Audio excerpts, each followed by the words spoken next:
할렐루야. 사도행전을 읽을 때마다 거기 나오는 성도들이 그렇게 부러울 수가 없습니다. 그들은 하나같이 정말로 기적을 일으키는 성령의 사람들이었습니다.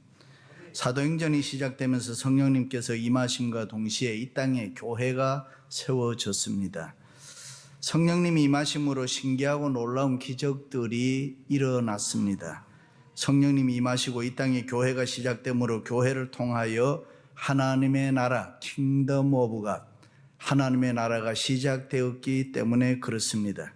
그것은 하나님께서 교회를 통한 특별한 계획과 섭리였습니다. 할렐루야.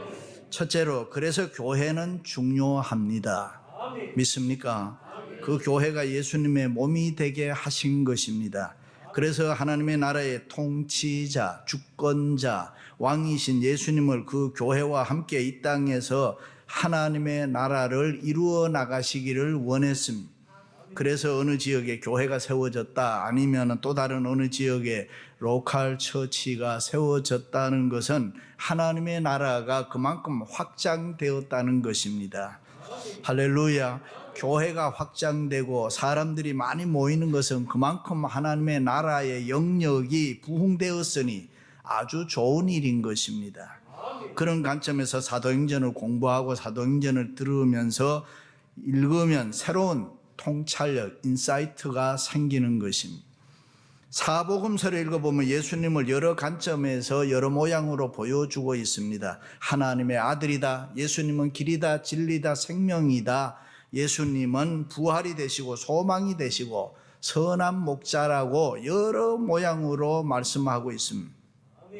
그러나 중요한 것은 예수님께서 여러 역할을 감당하지만 반드시 예수님께서 자신이 바로 하나님의 나라라는 것을 보여주는 것입니다.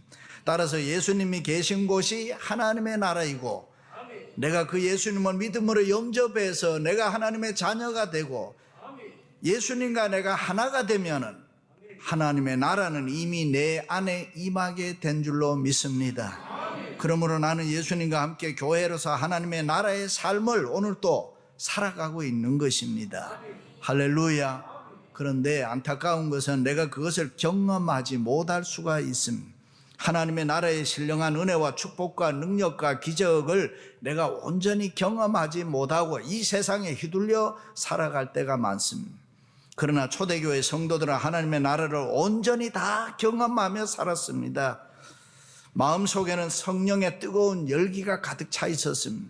그들은 세상 권세 앞에 어떤 일이 있어도 굴복하지 않는 용기가 있었습니다. 그들은 성령님으로 말미암아 무한한 능력과 기적의 소유자들이었다.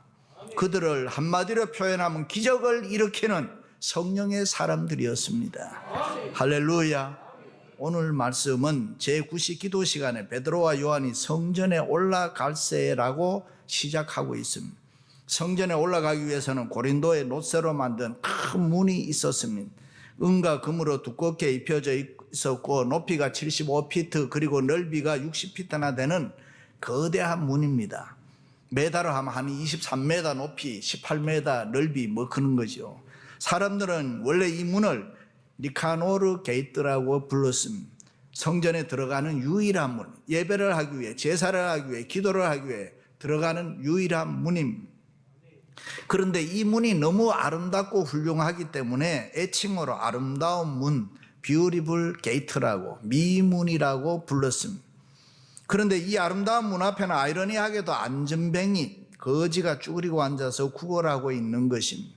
그 사람은 태어나면서도 한 번도 걸어본 적이 없는 40세가량 되는 사람이라고 표현되어 있습니다. 처음에는 구걸하는 일이 부끄러웠겠지만 먹고 살기 위해서 어쩔 수 없었습니다. 시간이 흐르면서 손을 내밀고 도와달라는 것이 점점 익숙해졌습니다.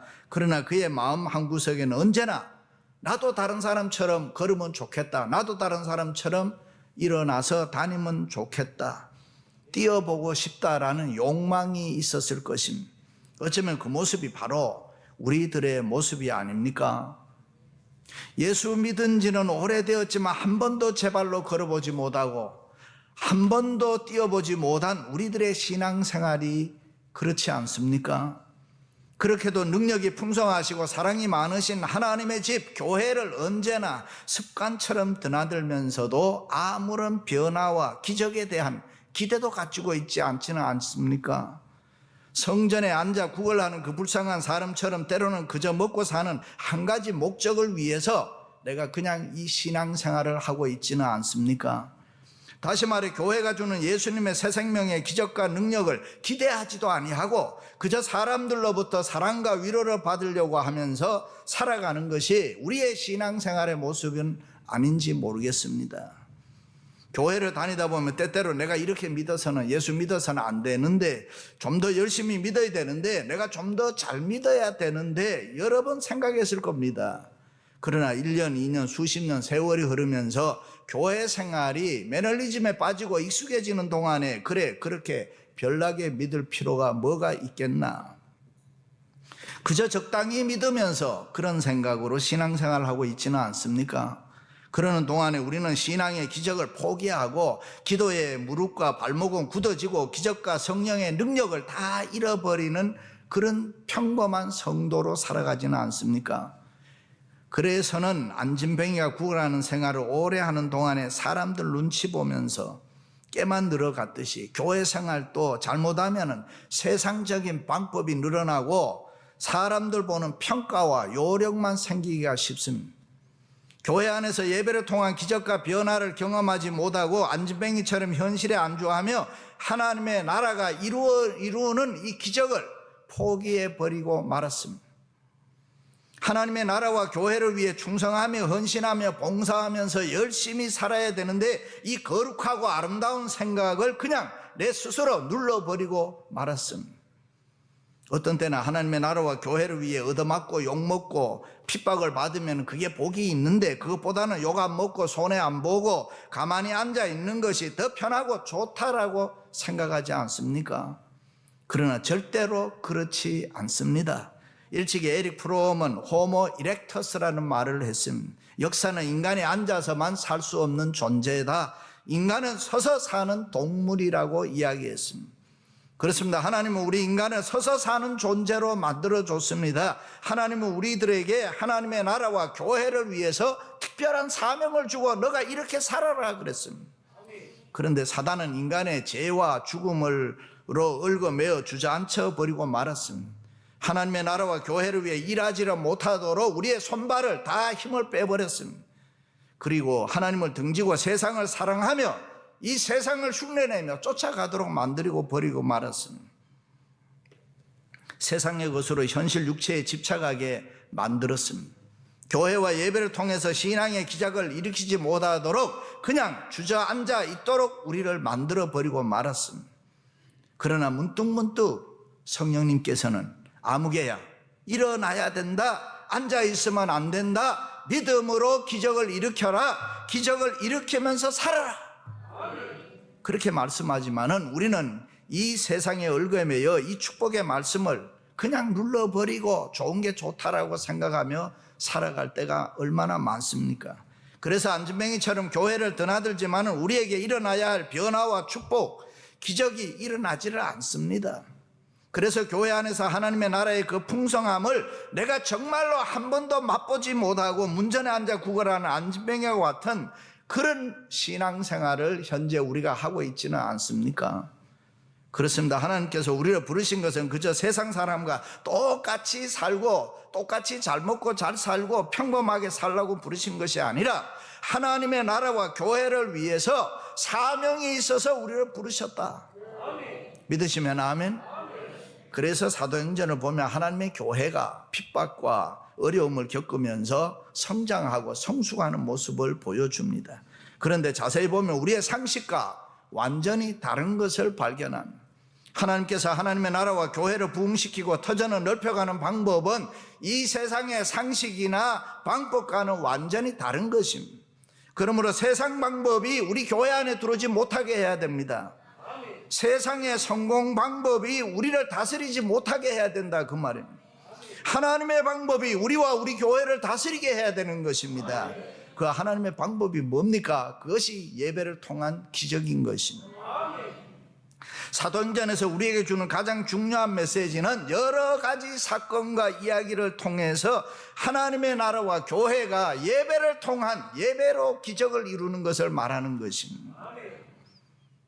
두 번째는 그래서 예배가 중요합니다. 오늘 우리가 예배 시간을 정해놓은 것처럼 유대인들도 제사하고 기도할 때에 시간을 정해놓고 했음을 알 수 있습니다. 어떤 랍비 문헌에 보면 하루에 2번도 하고 하루에 3번도 했습니다. 시대마다는 약간 다른, 오늘날까지 그들은 시간을 정해놓고 제사와 예배를 합니다. 시간이 정해져 있습니다. 그러나 항상 기도했던 시간은 제사장이 제사 드리는 시간과 같습니다. 가장 먼저 제사를 시작하는 시간이 우리 시간으로 보통 보면은 9시로 시작하고 끝나는 시간은 오후 3시가 됩니다. 그래서 모든 유대인들은 제사장이 제사 드리는 그 시간에 맞춰서 다 성전에 모여서 그때 함께 기도합니다. 그러므로 우리가 이 정한 시간 모여서 함께 하나님 앞에 예배하고 이렇게 기도하고 찬양하는 것은 대단히 중요한 것입니다. 이민 목회를 하다 보면은 예배 시간을 등한히 하는 분들이 가끔 있습니다. 그래서 우리가 보면은 별로 중요하지 않은 일 때문에 예배를 빼먹고 어디 다른 데를 갑니다. 그러면 안 되는데 왜 그런지 모르겠어요. 예배 시간은 하나님 만나는 시간이기 때문에 너무너무 중요합니다. 그런데 갑자기 생긴 일 때문에 중요한 예배가 항상 뒤로 밀려나지는 않습니까? 골프를 좋아하는 어떤 집사님이 결심을 했어요. 목사님, 이제 저는 주일날 골프 안 가고 교회 예배 드리겠습니다. 목사님이 참 잘했습니다. 그런데 몇 주 잘 나오더니만 어느 주일날 보니까 보이지 않아요. 그래서 전화를 했어요. 집사님 무슨 일이 있습니까? 네, 서울에서 친구가 와서 골프장 갔다 왔습니다. 가만히 생각해 보니까 교회 가서 골프장이 왔다 갔다 하는 것보다는 골프장에 가서 교회가 왔다 갔다 하는 게 나을 것 같아서 골프 갔었습니다. 죄송합니다. 이렇게 예배가 시시때때로 세상 일 때문에 이 핑계 저 핑계로 뒤로 밀려나면 안 되는 것입니다. 그렇습니다. 예배 시간은 중요합니다. 예배는 하나님과의 영적인 관계를 맺는 시간입니다. 설교를 듣는 시간입니다. 찬양과 기도가 있는 시간입니다. 우리의 몸과 예물을 드리는 시간입니다. 성령의 기름 부음이 있는 시간이기 때문에 이 예배는 굉장히 중요합니다. 예배는 그 어떤 일이 있어도 뒤로 미뤄지면 안 되는 것입니다. 예배 시간에는 반드시 교회에 나오셔야 됩니다. 예배 시간에 세상에 있으면 안 됩니다. 하나님 존전에 앉아 있어야 되는 것입니다. 예배 시간에는 반드시 교회에 나오세요. 예배 시간에 세상에 있으면 안 되는 것입니다. 어떤 일이 있어도 예배 시간을 기억하세요. 뜻을 정하세요. 마음을 정하세요. 하나님 앞에 집중하세요. 그래야 기적이 일어납니다. 할렐루야. 베드로와 요한이 제9시 기도 시간에 성전에 올라갔을 때 이미 수많은 사람들이 제사와 기도 때문에 모여 있었습니다. 그렇습니다. 교회를 찾는 이유는 딱 하나, 예배 때문입니다. 예배는 주님 만나는 시간입니다. 믿으시면 아멘. 다저스 구장을 찾는 사람은 야구 경기 보기 위해서 가는 겁니다. 스테이플 센터를 찾는 사람은 레이커스 농구 경기를 보러 가는 것입니다.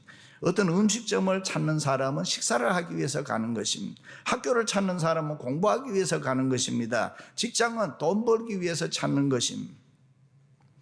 우리는 교회를 찾아서 예배를 통해 생에서 반드시 일어나는 기적을 체험해야 되는 것입니다.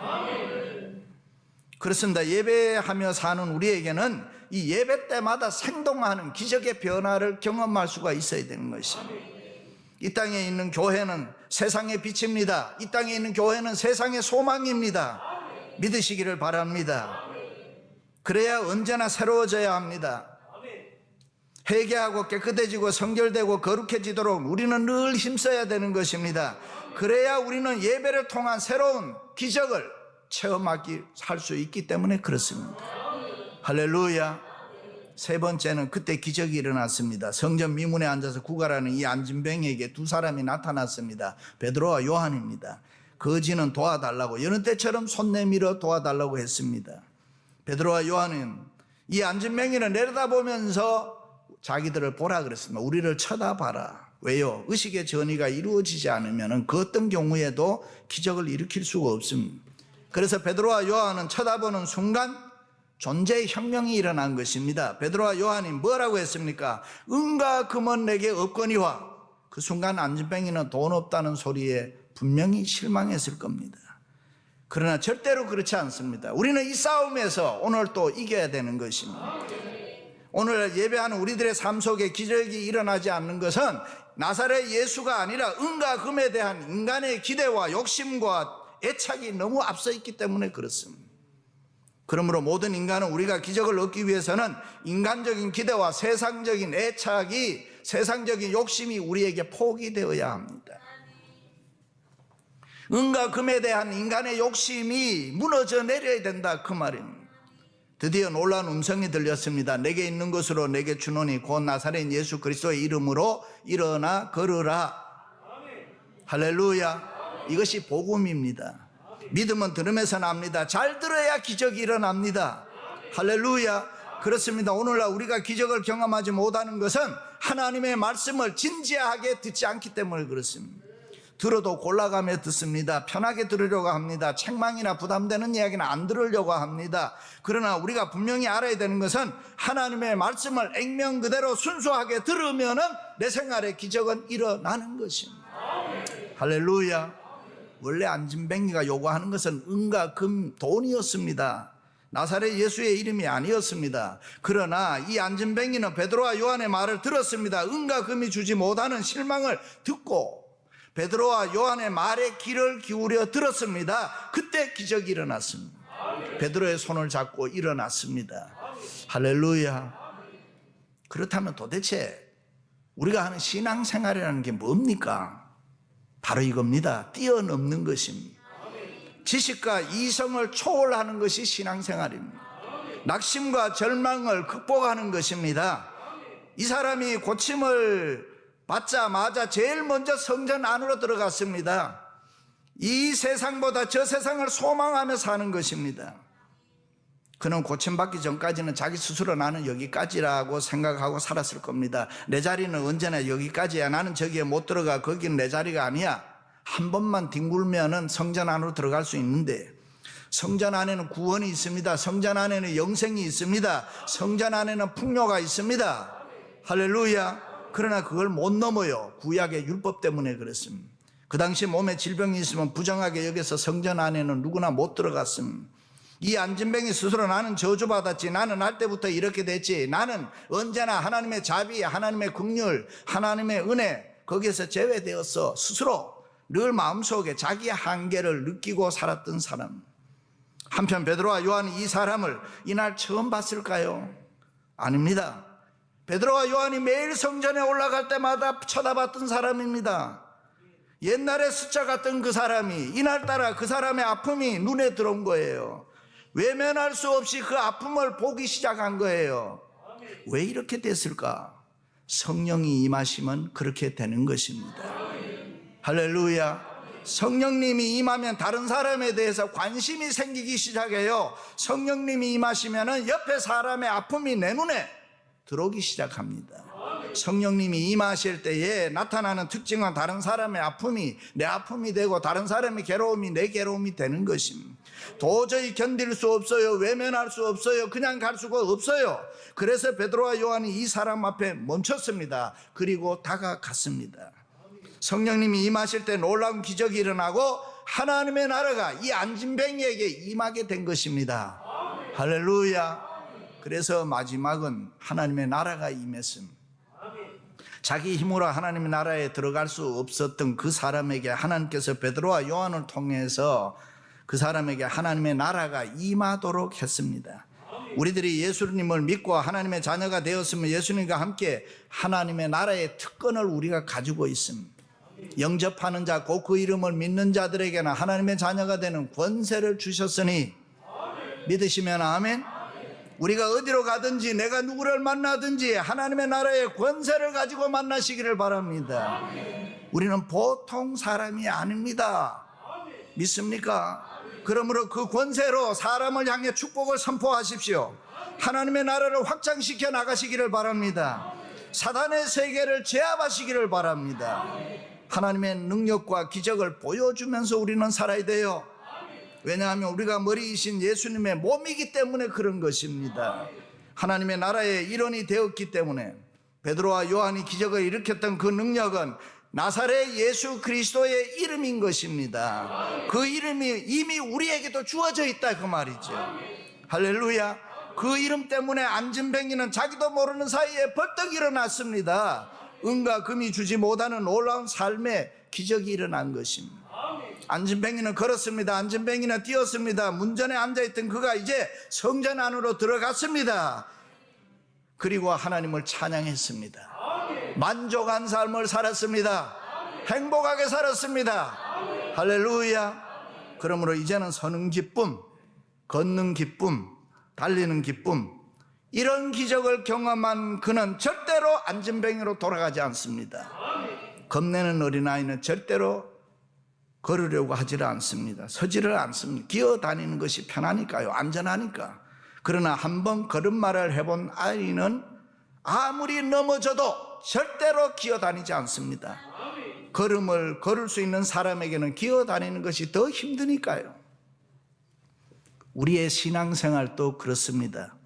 일단 한번 우리가 예수 그리스도에 대한 기적을 맛본 사람은 제발로 한번 일어서서 걸어보고 은혜를 체험한 사람, 주님을 위해 봉사하며 헌신하며 충성하며 말씀대로 순종하면서 이 하나님의 기적을 맛본 사람은 절대로 과거로 돌아가지 않습니다. 기분 나쁘다고 해도 안 가요. 시험 들어도 안 가요. 때로는 육신적으로 피곤하고 물질적으로 희생이 있어도 그가 경험한 기적과 은혜의 자리에서 앞으로 나가면 나아갔지 뒤로 물러서지는 않습니다. 정말 우리가 주님을 만나고 기적을 체험했으면 그렇지 못한 과거의 삶이 부끄러운 것입니다. 허송세월 보낸 것 안타깝게 생각하죠.